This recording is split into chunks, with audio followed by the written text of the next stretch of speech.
দেখো এখানে তিনটি ছবি রয়েছে। উপরে এই ছবিতে আমরা দেখতে পাচ্ছি কিছু ছেলে মেয়ে, ছোট বাচ্চা, এরা হচ্ছে শিক্ষার্থী, আর পিছনে একজন শিক্ষিকা দাঁড়িয়ে আছেন। তার মানে এটা হচ্ছে একটা ক্লাসরুম সিচুয়েশন, তাই না? একটা শ্রেণীকক্ষ আমরা বলতে পারি। 2 নম্বর ছবিতে আমরা দেখতে পাচ্ছি এখানে কিছু ছেলে মেয়ে, ওই ছোট ছেলে মেয়ে বাচ্চাগুলো একটা পার্কে খেলাধুলা করছে। এমন একটা পার্কের সিচুয়েশন, পার্কের অবস্থা বুঝেছে ইন দ্য পার্ক। 3 নম্বর ছবিতে আমরা দেখতে পাচ্ছি এটা একটা শপের ছবি। এখানে একটা বাচ্চা মেয়ে আরেকটা মেয়ের সাথে তার ড্রেসের মাপ দিচ্ছে। তার মানে এই ছবিটা হচ্ছে শপকিপারের দোকানে, তাই না? তো দেখো তো এখানে আমি ছোট বাচ্চাদেরই 3টে সিচুয়েশন দেখিয়েছি, in the classroom situation, in the park and in the shop. তো এই রিলেটেড আমাদের 7ম শ্রেণীর ইংরেজি প্রথম পত্রে একটা লেসন আছে। তোমরা বলো তো তাহলে আজকে আমাদের পাঠের বিষয় কি হতে যাচ্ছে, আমরা আজকে কি পড়তে যাচ্ছি। আশা করি তোমরা এতক্ষণে বুঝতে পেরেছ আমাদের আজকের বিষয় কি। চলো শুরু করা যাক। Our today's lesson is in the classroom. Class 7 English 1 Unit 1 Lesson 1. তোমাদের ইংরেজি প্রথম পত্রের ইউনিট 1 এর lesson 1, I mean English first paper, এই লেসনটা দিয়েই শুরু। ইন দ্য ক্লাসরুম, শ্রেণীকক্ষে কি কি কাজ হয়, কি কি আমরা করি, সেই বিষয়গুলো নিয়ে আজকের আলোচনা। ঠিক আছে? আশা করি তোমরা মনোযোগ দিয়ে সঙ্গেই থাকবে। শুরুতেই জানিয়ে দিচ্ছি প্রতিদিনের মতো লার্নিং আউটকামস, আমাদের আজকের পাঠ থেকে আমরা কি কি শিখতে পারবো। After we have studied this lesson, we will be able to listen information and say. আমরা তথ্য শুনতে পারবো এবং বলতে পারবো। Able to act out conversation, আমরা কথোপকথন বা ডায়লগগুলো, কনভারসেশনগুলো অ্যাক্ট আউট করতে পারবো, অভিনয় করতে পারবো। অভিনয় করে কনভারসেশন বাস্তবে সম্পাদন করতে পারবো, এটা শিখতে পারবো এই ক্লাস শেষে। আস্ক অ্যান্ড আনসার কোয়েশ্চেন্স, আমরা প্রশ্ন জিজ্ঞেস করতে পারবো এবং উত্তর দিতে পারবো। এই জিনিসগুলো আমরা আজকে শিখে নিব, কেমন? আশা করি তোমরা সঙ্গেই থাকবে।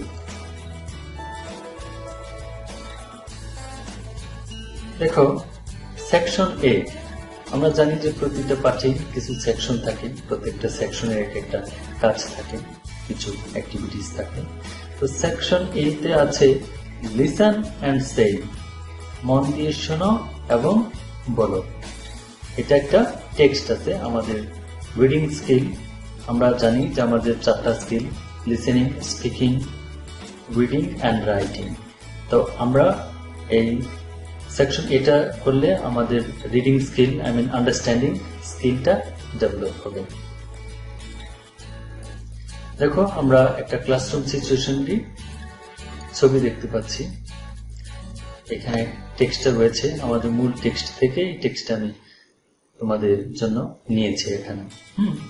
তো আমাদের এই মূল টেক্সট পড়ার আগে কি করতে হবে, কারণ যেহেতু তোমরা নতুন আর এখানে অনেক নতুন নতুন শব্দ আছে, সেই শব্দের অর্থগুলো আমাদেরকে শুরুতে জেনে নিতে হবে, তাই না? যাতে তোমাদের অর্থটা পড়তে সুবিধা হয়। চলো আমি শব্দের অর্থগুলো আমরা আগে জেনে আসি। দেখো রুট ওয়ার্ডস আর কি ওয়ার্ডস। এখানে শুরুতে একটা শব্দ আছে কনভারসেশন। কনভারসেশন অর্থটা কি হতে পারে, এই সাথে একটা ছবি দিয়েছেন ক্লু হিসেবে। এই ছবিটা দেখে ভাবো তো এই কনভারসেশন শব্দের ওয়ার্ড মিনিংটা কি হতে পারে। দেখো তো এখানে এই দুজন কি করছে, আশা করি তোমরা বুঝতে পেরেছ।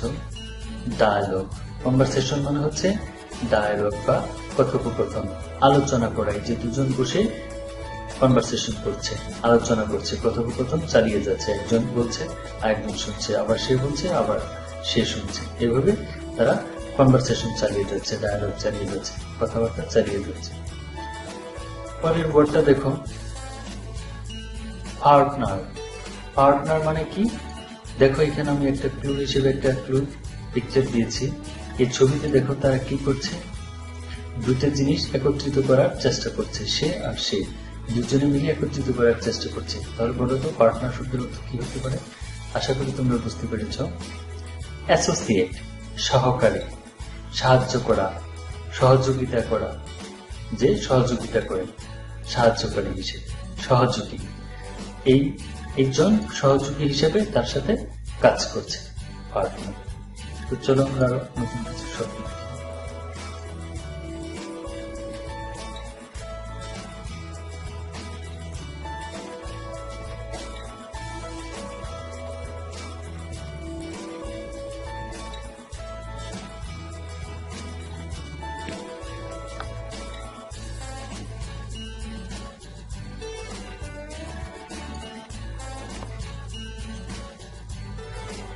তো চলো আমরা আরো নতুন কিছু শব্দ দেখি।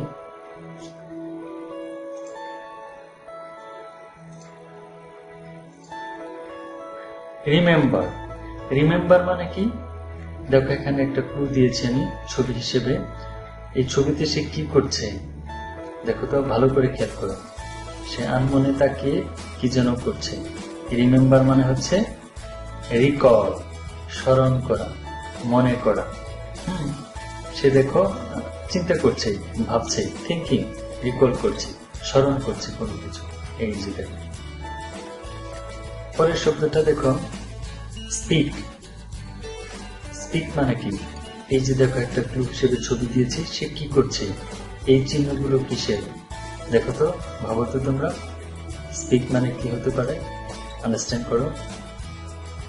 টক অথবা সে, বলা। স্পিক মানে বলা, কথা বলা, কোনো কিছু বলা। টক অথবা সে। তাহলে আমরা নতুন কিছু শব্দ আগে জেনে নিলাম, কেমন? দেখো মূল টেক্সট আমরা শুরু করব। Lesson section A, listen and say. Teacher, good morning and welcome everybody. সুপ্রভাত এবং সবাইকে সাদর সম্ভাষণ। স্টুডেন্টস বলল, স্টুডেন্টস। Good morning teacher. সুপ্রভাত ma'am. Teacher, are you ready for the class? তোমরা কি ক্লাসের জন্য প্রস্তুত? Students, yes teacher. হ্যাঁ ma'am. Teacher, have you got your new books? তোমরা কি তোমাদের নতুন বই পেয়েছ? Students, yes teacher, we have. হ্যাঁ ম্যাম, পেয়েছি। Teacher, good. Please remember to bring your English book every day. বেশ, প্রতিদিন তোমাদের ইংরেজি বই আনতে ভুল করো না, মনে করে ইংরেজি বই নিয়ে আসবে। And speak English with me and with your classmates. আর আমার সাথে এবং তোমাদের সহপাঠীদের সাথে ইংরেজিতে কথা বলবে, কেমন? তো আশা করি তোমরা এই সেকশনটা বুঝতে পেরেছ।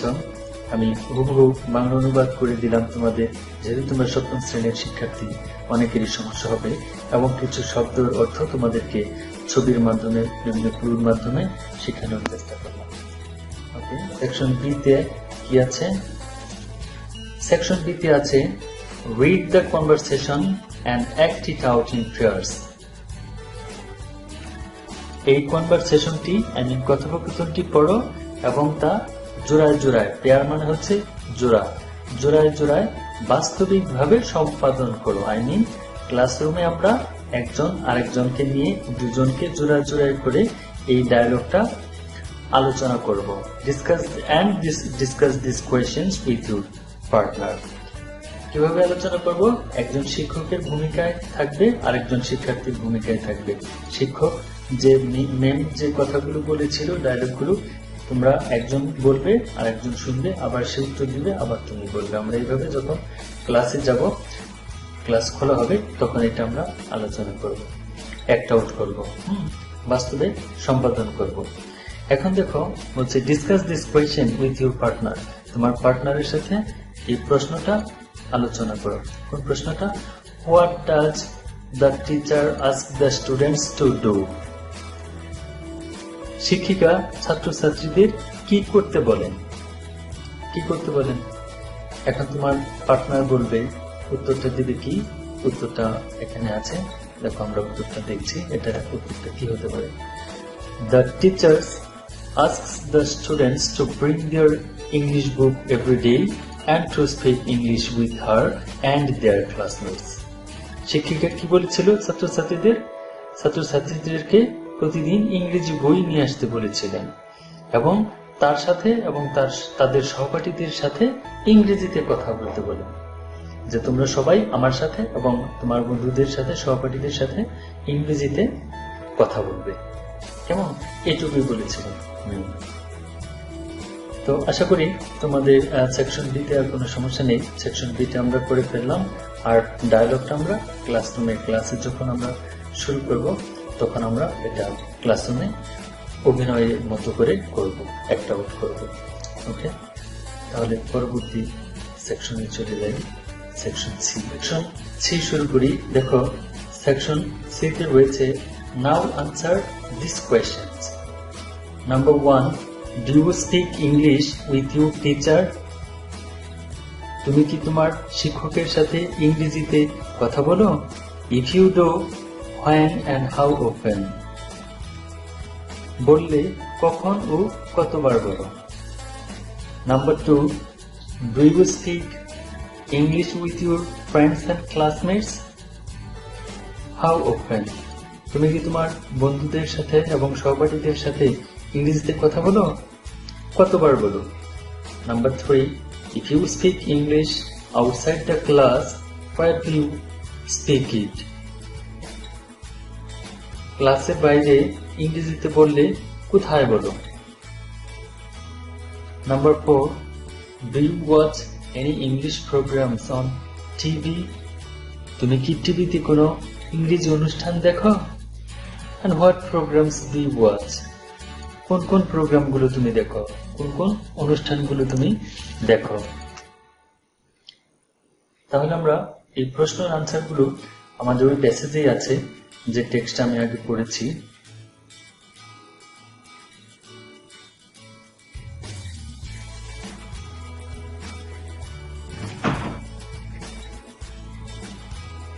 দেখো আনসারগুলো আমরা জেনে নিই। Number 1, yes, I speak English with my teacher. When he is in our class, I do so. I speak English with my teacher several times. When my teacher asks me any question in English, I also answer it in that language.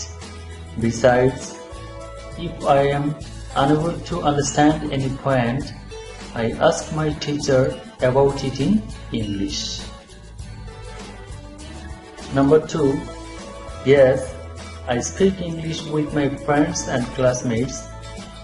During our English class, I communicate with my friends and classmates in English.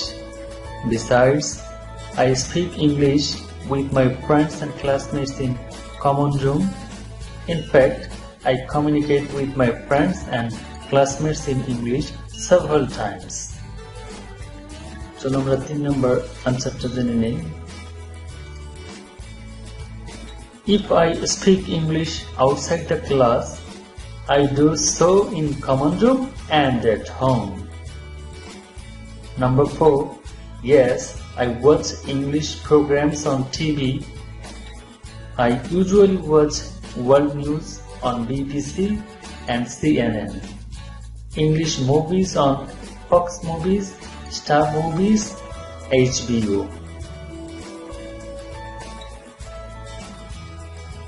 তো শিক্ষার্থীরা, তোমরা আশা করি প্রশ্নের উত্তরগুলো বুঝতে পেরেছ। আমাদের এখানে 4টা প্রশ্ন রয়েছে, উত্তরগুলো আমি তোমাদেরকে রেডি করে দিলাম, তোমরা শিখে ফেলবে। আমাদের এই লেসন 1-এ আর কোনো সেকশন নেই, আমরা সরাসরি চলে যাব এখন বাড়ির কাজের পালায়। একটি কথা বলবো, যে হোম কোয়ারেন্টাইনে অনেক ক্ষতিগ্রস্ত হচ্ছে, তোমরা সবাই ক্ষতিগ্রস্ত হচ্ছে, বিশ্ববাসী। তারপরও এই সময়টাকে কাজে লাগাতে হবে পড়াশোনার মাধ্যমে। তোমরা যাতে পিছিয়ে না পড়ো, পরীক্ষাটা যখনই হোক তোমরা যাতে প্রস্তুতিটা এখন থেকেই নিতে থাকো। তো আমরা আপাতত অর্ধবার্ষিক পরীক্ষার সিলেবাসটাকে ফলো করে আমি তোমাদেরকে পড়াচ্ছি লেসনগুলো এবং এই রাইটিং পার্টগুলো। সেই হিসাবে আমি প্রতিদিনই এক একটা লেসনের সাথে একটা করে রাইটিং পার্টে পড়া দিচ্ছি। কেমন? তোমরা অবশ্যই বাড়ির কাজের খাতায় আজকের তারিখ দিয়ে করে রাখবে। আমরা দেখি আজকে তোমাদের জন্য কি রয়েছে। আজকের পাঠ তোমাদের বাড়ির কাজে রয়েছে ইনফর্মাল লেটার। একটা ইনফর্মাল লেটার পড়া দিব আজকে বাড়ির কাজ। Write a letter কংগ্রেচুলেটিং your friend on his her brilliant success in the examination. তোমার বন্ধুকে অভিনন্দন জানিয়ে একটা পত্র লিখবে তার পরীক্ষায় ভালো ফলাফলের জন্য। এটা একটা ইনফর্মাল লেটার। এই ইনফর্মাল লেটারটা তোমরা শিখবে এবং বাড়ির কাজের খাতায় সুন্দর করে লিখে রাখবে। আমি স্কুল খোলা হলে তোমাদের এই বাড়ির কাজের খাতাগুলো প্রতিটা অংশ, প্রতিটা দিনের পড়া বাড়ির কাজের খাতাগুলো আমি মূল্যায়ন করব। তো আর কথা বাড়াবো না, তোমরা সামনে ঈদটাকে এনজয় করো, ঘরে থাকো, স্বাস্থ্যবিধি মেনে চলো, পরিবারের সাথে আনন্দমুখর সময় কাটাও, সুস্থ থাকো। Thank you. আল্লাহ হাফিজ।